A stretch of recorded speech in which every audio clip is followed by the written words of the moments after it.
Welcome. Today, you are invited into a literary listening experience, a quiet chamber of sound and story, where the spoken word is treated with gentleness and intention. What you're about to hear is not simply an audiobook, nor a casual reading, but a crafted moment of stillness. Here, narration unfolds slowly, shaped for reflection, allowing atmosphere to settle around you like a soft cloak. This space exists for those who wish to listen with calm attention, to let language drift in and out of thought like a tide. Before the story begins, take a breath. Let the noise of the day recede. Ahead lies a world sculpted by winter winds and wandering spirits, a world where tradition lives at the edge of survival and memory moves like a lantern through darkness. What you are about to enter is not just a place in time, but a mood. Cold air on the skin, the creak of distant wagons, the quiet pulse of human resilience. Think of this moment as a threshold, the point where the present loosens its grip and another era presses gently forward. The tale featured tonight is titled Ghitza. It first appeared in print in the early 1920s, published in the literary magazine The Dial, before becoming part of a later collection devoted to stories shaped by Eastern European and Romani life. Though written in English, its imagery and cultural texture are unmistakably tied to Romania and the surrounding regions, places where folklore and hardship often intertwined. Its author, Konrad Bercovici, lived from the early 1880s to the early 1960s. He was born in Romania, later settling in North America, and carried with him a life marked by travel, music, journalism, and a deep familiarity with multicultural borderlands. His writing drew from encounters with many communities, Roma, Jewish, Turkish, and more, reflecting a lifelong fascination with people who lived between worlds. Over his career, he produced fiction, reportage, biographies, and even work for the early film industry, always shaped by an instinct for vivid storytelling and human detail. Why revisit this story today? Because it speaks to enduring themes that reach far beyond its historical setting. The world it presents, harsh winters, fragile safety, fierce loyalty, and the tug of inherited identity, echoes many of the questions we still ask ourselves. What do we owe to our origins? How do communities hold together through scarcity and fear? Where does courage take root, and what form does it choose to show? Listeners who appreciate stories grounded in cultural memory, emotional intensity, and the quiet heroism of ordinary lives may find a certain clarity here, a reminder that the past often mirrors us more closely than we expect. If you enjoy this kind of literary listening experience, steady in tone and rich in atmosphere, consider supporting the channel with a like or by subscribing. It helps keep these evenings alive and allows more listeners to join us. And now, let us step into the story together. Enjoy watching, enjoy listening. When the tale concludes, stay for a brief moment. There will be reflections and small insights waiting for you, pieces that may deepen your experience of what you are about to hear. That winter had been a very severe one in Romania. The Danube froze solid a week before Christmas and remained tight for 5 months. It was as if the blue waters were suddenly turned into steel. From across the river, from the Dobruja, on sleds pulled by long-horned oxen, the Tartars brought barrels of frozen honey, quarters of killed lambs, poultry, and game, and returned heavily laden with bags of flour and rolls of sole leather. The whole day long, the crack of whips and the curses of the drivers rent the icy atmosphere. Whatever their destination, the carters were in a hurry to reach human habitation before nightfall, before the dreaded time when packs of wolves came out to prey for food. In cold, clear nights, when even the wind was frozen still, the lugubrious howling of the wolf permitted no sleep.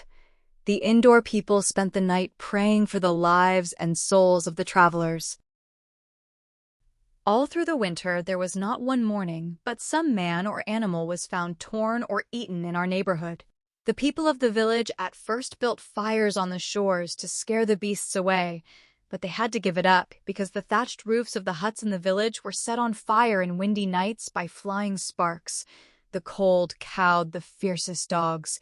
The wolves, crazed by hunger, grew more daring from day to day. They showed their heads even in daylight. When Baba Hana, the old gypsy fortune-teller, ran into the schoolhouse one morning and cried, "Wolf! Wolf in the yard!" the teacher was inclined to attribute her scare to a long drink the night before. But that very night, Stan, the horseshoer, who had returned late from the inn and had evidently not closed the door as he entered the smithy, was eaten up by the beasts, and the smithy stood in the center of the village, a stone's throw from the inn and the thatch-roofed school and the red-painted church. He must have put up a hard fight, Stan. 3 huge, dark brown beasts, as big as cows' yearlings, were found brained. The body of Big Stan had disappeared in the stomachs of the rest of the pack. The high leather boots and the hand that still gripped the handle of the sledgehammer were the only remains of the man. There was no blood either. It had been lapped dry. That stirred the village, not even enough to bury him, and he had been a good Christian. But the priest ordered that the slight remains of Stan be buried, Christian-like. The empty coffin was brought to the church, and all the rites were carried out as if the body of Stan were there rather than in the stomachs of wild beasts. But after Stan's death, the weather began to clear as if it had been God's will that such a price be paid for his clemency. The cold diminished daily, and in a few days reports were brought from everywhere on the shore that the bridge of ice was giving way. 2 weeks before Easter Sunday, it was warm enough to give the cows an airing. The air cleared and the rays of the sun warmed man and beast. Traffic on the frozen river had ceased. Suddenly, one morning, a whip cracked, and from the bushes on the opposite shore of the Danube, there appeared following one another 6 tent wagons, such as used by traveling gypsies, each wagon drawn by 4 horses harnessed side by side. The people on our side of the Danube called to warn the travelers that the ice was not thick enough to hold them. In a few minutes, the whole village was near the river, yelling and cursing like mad. But after they realized that the intention was to cross the Danube at any cost, the people settled down to watch what was going to happen. In front of the first wagon walked a tall, gray-bearded man trying the solidity of the ice with a heavy stick. Flanking the last wagon in open lines walked the male population of the tribe.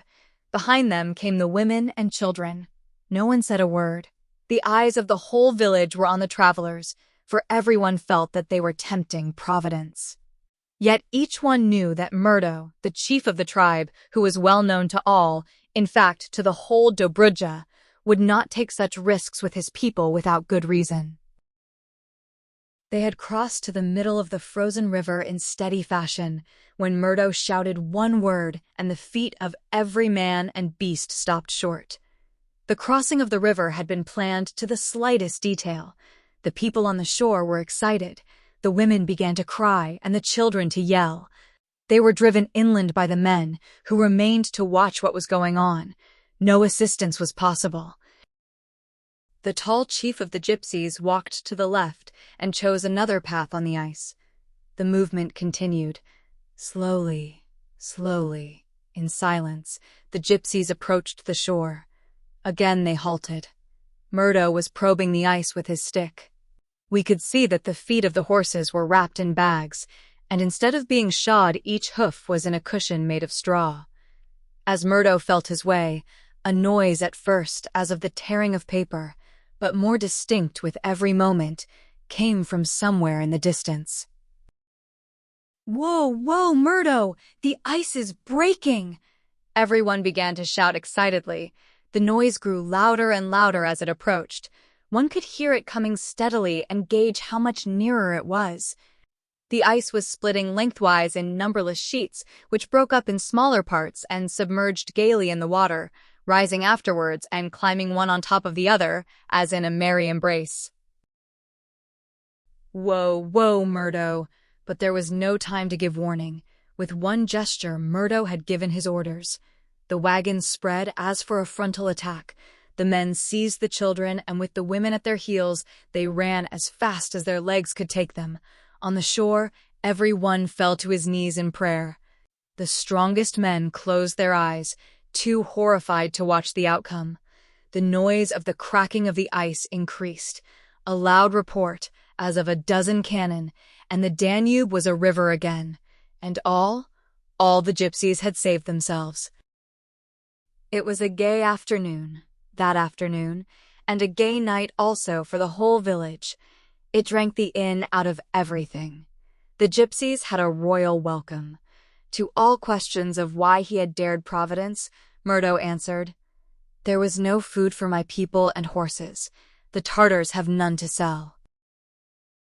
Murdo and his tribe became the guests of the village. His people were all lean. The men hardly carried themselves on their legs. Each one of them had something to nurse. The village doctor amputated toes and fingers. Several women had to be treated for gangrene. The children of the tribe were the only ones that had not suffered much. It was Murdo's rule. Children first, the horses next. The animals were stabled and taken charge of by the peasants. The gypsies went to live in the huts of the people in order to warm themselves back to life. Father liked Murdo, and so the old chief came to live with us. The nights were long.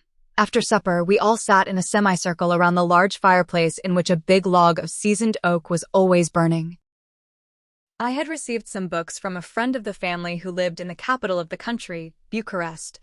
Among them was Carlyle's Heroes and Hero Worship, translated into French. I was reading it when Murdo approached the table and said, "What a small Bible my son is reading." "It is not a Bible. It is a book of stories, Murdo." "Stories? Well, that's another thing." He looked over my shoulders into the book. As I turned the page, he asked, "Is everything written in a book? I mean, is it written what the hero said and what she answered and how they said it? Is it written all about him and the villain? I mean, are there signs, letters for everything, for laughter, cries, love gestures? Tell me." I explained as best I could, and he marveled. I had to give an example, so I read a full page from a storybook. "And is all that written in the book, my son? It is better than I thought possible, but not so good as when one tells a story. It is like cloth woven by a machine, nice and straight, but it is not like the kind our women weave on the loom. But it is good. It is better than I thought possible. What are the stories in the book you are reading? Of love or of sorrow?" "Of neither, Murdo. Only about all the great heroes that have lived in this world of cowards." "About every one of them?" he asked again. "That's good. It is good to tell the stories of the heroes." He returned to the fireplace to light his pipe. Then he came to me again. "If it is written in this book about all the great heroes, then there must also be the record of Ghitza, the great Ghitza, our hero, the greatest that ever lived. See, son, what is there said about him?" I turned the pages one by one to the end of the book and then reported, "Nothing, Murdo. Not even his name is mentioned." "Then this book is not a good book. The man who wrote it did not know every hero, because not Alexander of Macedon and not even Napoleon was greater than Ghitza." I sat near him at the fireplace and watched his wrinkled face while Murdo told me the story of Ghitza as it should be written in the Book of Heroes, where the first place should be given to the greatest of them all. About the birth of people, I, Murdo, the chief of the gypsy tribe which was ruled by the forefathers of my great-grandfather, who each ruled close to 100 years, about the birth of people, I, Murdo, can say this, that the seed of an oak gives birth to an oak, and that of a pine to a pine. No matter where the seed be carried by the winds, if it is the seed of an oak will grow. If it is the seed of a pine. So though it never was known who was the father of Ghitza, we knew him through his son. Ghitza's mother died because she bore him, the son of a white man, she, the daughter of the chief of our tribe. It was Lupu's rule to punish those who bore a child begotten from outside the tribe, but the child was so charming that he was brought up in the tent of one of our people. When Ghitza was 10 years old, he worked alongside the men, and there was none better to try a horse before a customer than Ghitza. The oldest and slowest gathered all the strength it had, and galloped and ran when it felt the bare boy on its back. Old mares frisked about like yearlings when he approached to mount them. In his 15th summer he was a man, tall, broad, straight, and lissom as a locust tree. His face was like rich milk, and his eyes as black as the night. When he laughed or sang, and he laughed and sang all the time, his mouth was like a rose in the morning, when the dewdrops hang on its outer petals, and he was strong and good. If it happened that a heavy cart was stuck in the mud of the road and the oxen could not budge it, Ghitza would crawl under the cart, get on all fours, and lift the cart clear of the mud. Never giving time to the driver to thank him, his work done, he walked quickly away, whistling a song through a trembling leaf between his lips, and he was loved by everybody, and the women died just for the looks of him. The whole tribe became younger and happier because of Ghitza. We traveled very much those days. Dobruja belonged yet to the Turks and was inhabited mostly by Tartars. The villages were far apart and very small, so we could not stay long in any place. When Ghitza was 20, our tribe, which was then ruled by my mighty grandfather Lupu, happened to winter near Cerna-Voda, a village on the other side of the Danube. We sold many horses to the peasants that winter. They had had a fine year, so our people had to be about the inn a good deal. Ghitza, who was one of the best traders, was in the inn the whole day. He knew everyone. He knew the major and his wife and the 2 daughters and chummed with his son, and they all loved Ghitza because he was so strong, so beautiful, and so wise. They never called him Tsigan because he was fairer than they were. And there was quite a friendship between him and Maria, the smith's daughter. She was glad to talk to him and to listen to his stories when he came to the smithy. She helped her father in his work. She blew the bellows and prepared the shoes for the anvil. Her hair was as red as the fire and her arms round and strong. She was a sweet maid to speak to, and even the old priest liked to pinch her arms when she kissed his hand. Then came spring and the first Sunday dance in front of the inn. The innkeeper had brought a special band of musicians. They were seated on a large table between 2 trees, and all around them the village maidens and the young men, locked arm in arm in one long chain of youth, danced the hora, turning round and round. Ghitza had been away to town, trading. When he came to the inn, the dance was already on. He was dressed in his best, wearing his new broad, red silken belt with his snow-white pantaloons and new footgear with silver bells on the ankles and tips. His shirt was as white and thin as air. On it, the deftest fingers of our tribe had embroidered figures and flowers. On his head, Ghitza wore a high black cap made of finest astrakhan fur, and he had on his large earrings of white gold. Ghitza watched the dance for a while. Maria's right arm was locked with the arm of the smith's helper, and her left with the powerful arm of the mayor's son. Twice the long chain of dancing youths had gone around, and twice Ghitza had seen her neck and bare arms, and his blood boiled. When she passed him the 3rd time, he jumped in, broke the hold between Maria and the smith's helper, and locked his arm in hers. Death could not have stopped the dance more suddenly. The musicians stopped playing, the feet stopped dancing, the arms freed themselves and hung limply. The smith's helper faced Ghitza with his arm uplifted. "You cursed Tsigan! You low-born gypsy! How dare you break into our dance! Our dance!" Other voices said the same. Everybody expected blows, then knives and blood. But Ghitza just laughed aloud, and they were all calmed. He pinned the smith's helper's arm and laughed. Then he spoke to the people as follows. "You can see on my face that I am fairer than any of you. I love Maria, but I will not renounce the people I am with. I love them. The smith's helper knows that I could kill him with one blow, but I shall not do it. I could fight a dozen of you together, you know I can, but I shall not do it. Instead, I shall outdance all of you. Dance each man and woman of the village until she or he falls tired on the ground. And if I do this, I am as you are, and Maria marries me without word of shame from you." And as he finished speaking, he grasped the smith's helper around the waist and called to the musicians. "Play, play." For a full hour he danced around and around with the man while the village watched them and called to the white man to hold out. But the smith's helper was no match for Ghitza. He dragged his feet and fell. Ghitza, still fresh and vigorous, grasped another man and called to the musicians to play an even faster dance than before. When that one had fallen, exhausted to the ground, Ghitza took on a third and a fourth. Then he began to dance with the maidens. The fiddler's string broke, and the guitar player's fingers were numb. The sun went to rest behind the mountains, and the moon rose in the sky to watch over her little children, the stars. But Ghitza was still dancing. There was no trace of fatigue on his face and no signs of weariness in his steps. The more he danced, the fresher he became. When he had danced, half of the village tired, and they were all lying on the ground, drinking wine from earthen urns to refresh themselves. The last string of the fiddle snapped, and the musician reeled from his chair. Only the flute and the guitar kept on. Play on, you children of sweet angels, and I shall give to each of you a young lamb in the morning, Ghitza urged them. But soon the breath of the flutist gave way.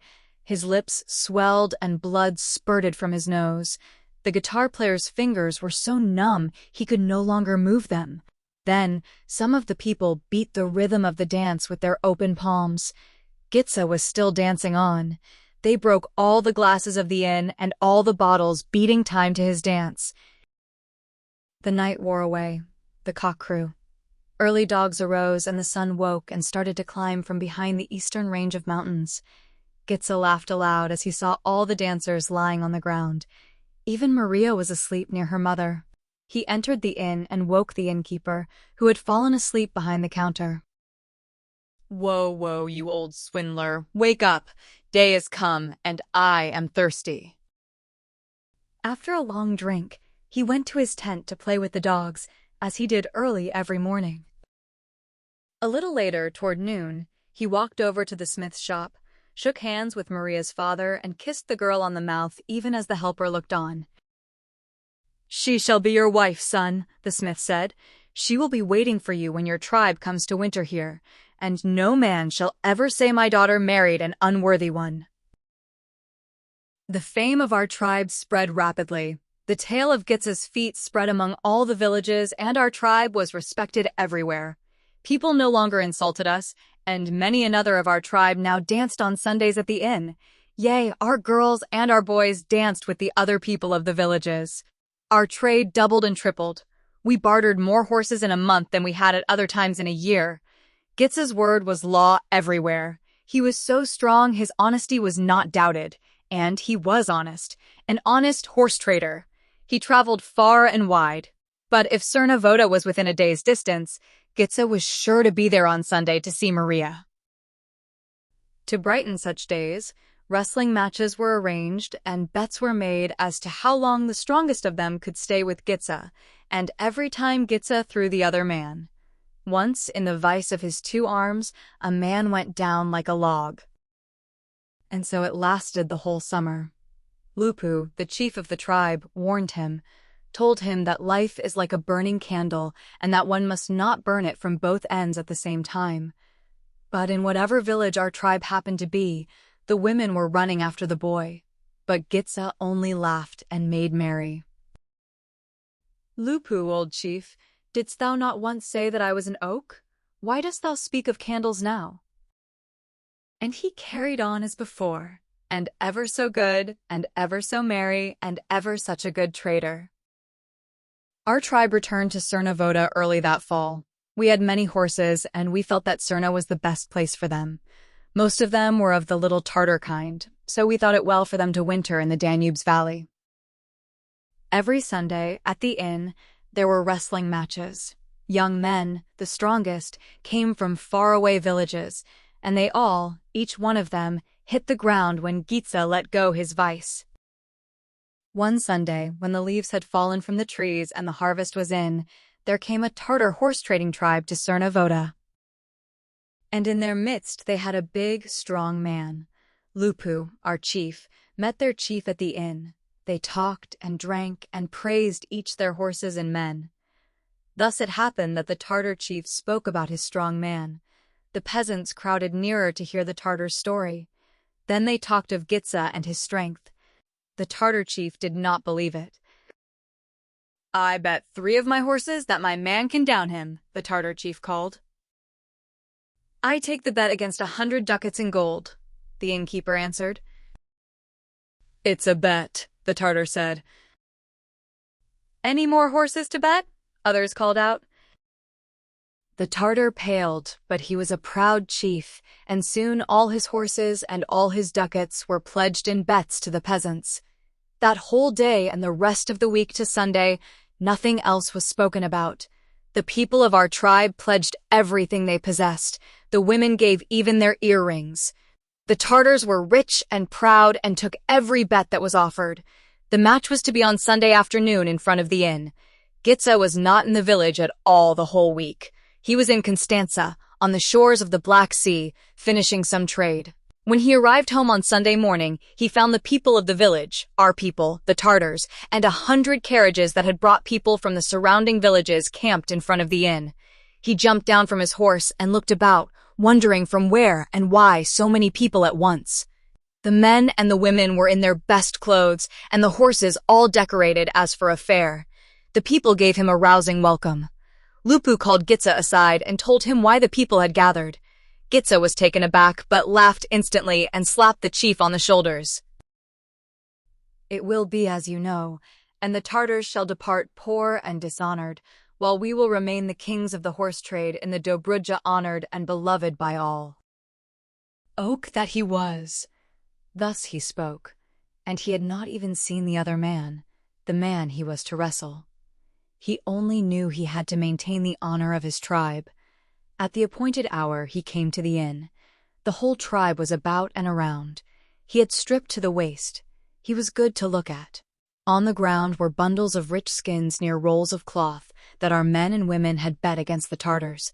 Heaps of gold, rings, watches, earrings, and ducats were spread on the tables. Tartar horses and oxen of our men and the people of the village were trooped together, the necks tied to one long rope held on one side by one of our men or a villager, and at the other end by a Tartar boy. If Ghitza were thrown, one of ours had just to let his end of the rope go, and all belonged to the other one. The smithy had pledged all he had, even his daughter, to the winner, and many another daughter too was pledged. Ghitza looked about and saw what was at stake, the wealth and honor of his tribe and the wealth and honor of the village and the surrounding villages. Then the Tartar came. He was tall and square. His trunk rested on short, stocky legs, and his face was black, ugly, and pockmarked. All shouting ceased. The men formed a wide ring around the two wrestlers. It was so quiet one could hear the slightest noise. Then the mayor spoke to the Tartars and pointed to the Danube. The inn was right on its shore. If your man is thrown, this very night you leave our shore, for the other side. Ghitza kissed Maria and Lupu, the chief. Then the fight began. A mighty man was Ghitza, and powerful were his arms and legs, but it was seen from the very first grip that he had burned the candle at both ends at the same time. He had wasted himself in carouses. The two men closed one another in their vices, and each tried to crush the other's ribs. Ghitza broke the Tartar's hold and got a grip on his head and twisted it with all his might. But the neck of the devil was of steel. It did not yield. Maria began to call to her lover. "Twist his neck, Ghitza. My father has pledged me to him if he wins." And many another girl begged Ghitza to save her from marrying a black devil. The Tartars, from another side, kept giving advice to their man. Everybody shrieked like mad, and even the dogs howled. From Ghitza's body the sweat flowed as freely as a river, but the Tartar's neck yielded not, and his feet were like pillars of steel embedded in rocks. "Don't let his head go! Don't let him go!" our people cried, when it was plain that all his strength had gone out of his arms. Ahmed's pear-shaped head slipped from between his arms as the Tartar wound his legs about Ghitza's body and began to crush him. Ghitza held on with all his strength. His face was blue-black. His nose bled, and from his mouth he spat blood. Our people cried and begged him to hold on. The eyes of the Tartars shot fire, their white teeth showed from under their thick lips, and they called on Ahmed to crush the Giaour. Oh, it seemed that all was lost. All our wealth, the honor and respect Ghitza had won for us, the village's wealth and all the maidens were to be taken away as slaves to the Tartars. One man said aloud, so that Ghitza should hear, There will not be a pair of oxen in the whole village to plow with, not a horse to harrow with, and our maidens are pledged to the black sons of the devil." Ghitza was being downed. But, wait, what happened? With the last of his strength, he broke the hold. A shout rose to rend the skies. Bewildered Ahmed lay stupefied and looked on. Tottering on his feet, in 3 jumps, Ghitza was on the high point of the shore. A splash, and there was no more Ghitza. He was swallowed by the Danube. No Tartar had downed him. And so our people had back their wealth, and the people of the village theirs. No honor was lost, and the maidens remained in the village. Only Maria did not. She followed her lover, even as the people looked on. No one even attempted to stop her. It was her right. Where was she to find one such as he? She, too, was from the seed of an oak. And now, son, I ask thee, if the book before thee speaks of all the great heroes, why is it that Ghitza has not been given the place of honor? The log was burning in the fireplace, but I said goodnight to Murdo. I wanted to dream of the mighty Ghitza and his Maria, and ever since I have been dreaming of her. In the end, this story is not only about a brutal winter or a river sealed in ice. It is about the quiet force that lives within people like Murdo, the burning heart that drives someone like Ghitza, and the steadfast devotion found in Maria's footsteps. Through them, we are reminded that true strength is not measured in muscle or might, but in the choices a person makes when everything is at stake. Honor, love, courage, when they converge, a single life can leave an echo far greater than its final breath. But what about you? What stayed with you after hearing this tale? If you stood in Murdo's place, would you have led your people across the breaking ice? And if you were in Ghitza's place, bearing the weight of a community's pride and the love of Maria, what choice would you have made? I'd love to hear your thoughts. Let's meet in the comments. And if you enjoyed this experience, don't forget to tap the like button.